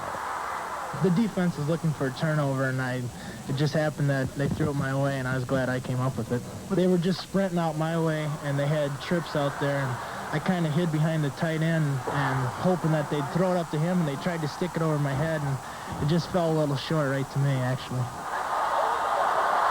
And again, part of a great season for us where we were 10-1, go on play in the Holiday Bowl because we got second in the Big Ten. We go on to play Ty Detmer to a tie in the Holiday Bowl. Those were 2 of the bigger plays that I thought we were going to help win games. One worked out that way, one didn't. But I think overall, it was probably the Ohio State game up in Columbus with the black helmets and the tragedy on campus. And I don't think that game gets played anymore. If something awful like that happens, which right or wrong, we went on, we played that game. We obviously honored the people that were murdered on campus with the black helmets, but what an experience. And it was a very meaningful game to a lot of people back in Iowa. To this day, have we beat them in Columbus? We have not, correct? It's only once. You know how hard it is to beat Ohio State in Columbus. And that was a game that Brian played way more than I did. I remember almost being disappointed and coming out to the families in the bus afterwards and getting a little bit of a butt chewing by my dad, basically saying, hey, you guys just beat Ohio State, put a smile on your face, basically. The whole idea is to win the game and win a big game like that. It's hard to say you had a great game and the team lost. That does happen sometimes, I think, in the back end. I don't think you can certainly lose it or help lose a game. I'm not sure you can always help win a game in the back end. Probably more so today with the ball going in the air a lot more, but every game was so meaningful. The opportunities that not only came from being a Hawk, but just each and every week, the preparation that went into it, the execution. Looking back, did you do what you planned to do? How did you play? Grade it out, start again. For me, again, that's how I'm wired. So I really like that. I've taken a lot of that into the business world with make a plan, execute it. Okay, how'd you do? Not so good. All right. To Nick's point, what can I learn from that? How do I get better and move on? Just very grateful for the amount of games and then just the 5 years of experience I got to have. I do want to hear how you guys managed baseball. And you talked a little bit about it, Jason, I think. Lon managed it a lot better than I did. But my first year, and again, talk about not doing things very often, 1990, we won the Big Ten. And they've only won it one other time since. Recently, obviously, Heller's doing a great job there. So that's 2 times since 1990. I was on that team. Everybody redshirted, including me. There were a lot of great players, guys that were drafted high. Most of them made it to AAA, probably had a cup of coffee, Costo, Hatcher, some really great ball players, but I didn't play. That year in the spring, and also the bubble had collapsed. So we were practicing baseball in the rec building, which didn't make for very good baseball practice other than hitting in the cages. But it did allow me to do both because I wasn't traveling. I wasn't physically playing in the game. So just went to all the home games, dressed out, and then did football. The next year, I actually earned a starting spot in the outfield. Dane and Hughes and I were going through it together. And then Bo Porter was also on that team. So there were 3 of us. So we were all going through it together. So that made it a lot easier. Started early in the year, but I made the decision to not go through spring ball. And obviously I didn't get to make that unilaterally. It was all approved and of that, but it probably wasn't the best. And actually, I think Danon did a few practices with football, which you would think if between the 2 of us, who should do it and who should probably should have been me going over there and not Danon. But as we talked about a little earlier, I came out of fall football tied on the one line with Brian Wise. And I went back in the fall after my second year on the 3rd line behind Brian and another guy. So message sent there, but then also with baseball, started the Big Ten season. Unfortunate, prior to the Michigan game, we were doing a pregame, and I'm running in and out of the cage like you do, like you see the pro guys do, taking your cuts and your infield, outfield. And I got hit by a backswing with Coach Banks and knocked, these teeth are all fake teeth. So that was pretty much the end of it because I was laid up for a couple weeks. Now we've got about 4 or 5 weeks left in the season. I hadn't been traveling and just made the decision to say, okay, this is probably too much for me and I'm going to focus on football. I was on the baseball team for 2 years. I think I probably had about 30 or 40 at bats that second year, and that's the extent of it. Great experience. Another group of friends that I have for life, a lot of great guys. We talked about belonging, the hitting. I could have done it, but could I do both? Well, who knows? So I would have needed to focus on baseball. So that was my experience. Wow, I forgot they had 3 guys on the team playing baseball. Yeah, That's which crazy. was fabulous. I roomed with Danon, became a great friend. Obviously, Bo's a friend, being in the DB room. And yeah, they both went on to have baseball careers. Danon before, and then he came back and ended up with the Chiefs. But Bo ended up on the baseball side. So it was interesting to hear Danon talk about that baseball kept him busy and kept him like centered on everything, where it's like the off season, he just was like, it was just normal for him to go football, baseball, and it just kept him on a consistent kind of pattern. You feel like it would be overwhelming, but he just. Yeah. And that's what I said. I know he wasn't at every practice, but I know that second year he was getting over there a little bit. And I think it did keep him busy, whereas I think it was too much for me, and then trying to keep up with my studies and everything. So yeah, I just wired a little different. Probably hang out with Scott Plate too much. I'm kidding. Wired a little different. How about you, Lon? I don't know. Jason give me a little more credit than I did spring ball and then would go over. So a little busy that way, but they also made it pretty easy. Like I would scrimmage and then fly. They'd fly me to if it was an away game. And then I'd play the second game of the Saturday doubleheader and then play the doubleheader on Sunday. And when I was young, so I played the outfield to start with, and then I never pitched as well as I thought I could have, but got to pitch play in the field. And then when I broke my leg, I was mostly would get to DH some, but they were really good to me in allowing me to, as long as once I earned my spot. So after my sophomore year, I didn't have to go through spring ball, but I kind of chose to do that and just would go get my hitting in and get my practice in between the spring practices and then play on the weekends and had some fun with that. And I got to practice, do my fitness and workouts and stuff with baseball in the winter. So to me, it was like a break. So mentally, I would do football hardcore in the fall. Then I'd get in the workout time for where we'd be conditioning in the winter. I'd do more of that with baseball with Snyder's blessing. And they knew I was working out. And so as long as I was keeping fit, then baseball was almost like a nice distraction to me. And to Jason's point, a whole different friend group, a lot of great guys, a lot of good baseball players. We made it to the Big Ten tournament a couple times, and we had a lot of good baseball teams. But then when I broke my leg, I didn't have the ability to do both and be good at it. Ended up playing 3 years of baseball, 4 years of football, but had a great time and was treated really well. Obviously, if back in those days, I'd get on a plane for away baseball games. So I'd play baseball on the weekend, come back and go to school. To me, again, I had a nice time. My social fun was fun, but to me, that was a lot more fun. Jason knows this, but most people don't, that if I hadn't broke my leg, I actually was going to do Tommy Grogan did the year before, and I was going to practice with basketball as the 12th guy in basketball because I had a lot of friends on the basketball team. I was around basketball a lot. In the summer, I scrimmaged with them a lot and had fun with it.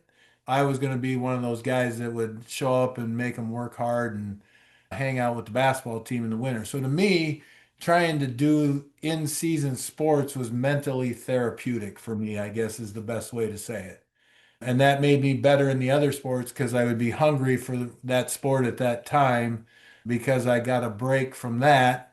And physically, I've always believed that you play different sports, your body just seems to be a little more pliable and flexible and the ability to maybe stay fit in a different way than just focus in one area. So love baseball. I clearly was treated better than just the full-time baseball guys, and they would always give me crap about that because maybe I didn't get the wrath that all they did because my scholarship was with football.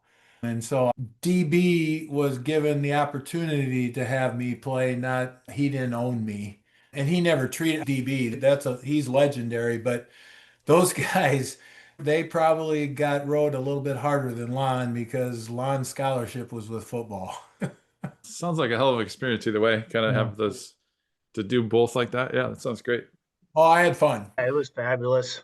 Yeah, college to me was fun. I mean, I had a great time and was given a gift to do that. So I feel blessed to get to do what I did and have all that fun and have all these friends. To this day, we have a baseball chat group, we have football. So you got all these buddies you still stay in touch with, and we get together and laugh, and the stories get crazier because people's memories aren't as good and all that stuff. You're like, what are you talking about? It's like, where was I? Because I don't remember it that way, but that's okay. You keep believing it. So we triangulate stories, so we get like at least 3 people to fill in all the blanks because it's all. I was just going to ask that if you call anybody out because that's not what this guy said 2 weeks ago. Yeah, we've gotten like bits and pieces of stuff, so we've pieced together the entire story from 4 different versions. Yeah. Yep. Exactly. I don't understand again in today's world. We had almost what's an oath as a friend group. We don't talk about the stuff we did. You don't rat your buddies out, right? You laugh about it amongst each other, joke about it. You might give a little hint, but you sure as heck don't tell people what went on, for goodness sakes. That's just part of the code of conduct. And today they want to put it out there on social media. So there's a lot of money in influencing, Lon. Yeah, I'm getting old, I know, but I'm like, I don't understand that. I tell everybody, my wife married me because she doesn't know anything about my college experience, and that's okay. We keep it pretty PG on this. So yeah, Yeah, for sure. We try to steer away from those things. No, and I'm not saying here, I'm just saying in general. You guys do a great job, but I'm like, why would you tell that story? I just watched the Charlie Sheen documentary. I was like, oh, wow. Case in point, story, but yeah. Yeah. Different times. Great. Tell us what you're up to now, and then we'll wrap it there. Yeah, Jason, you said you got into sports medicine, orthopedics, partly from what you went through?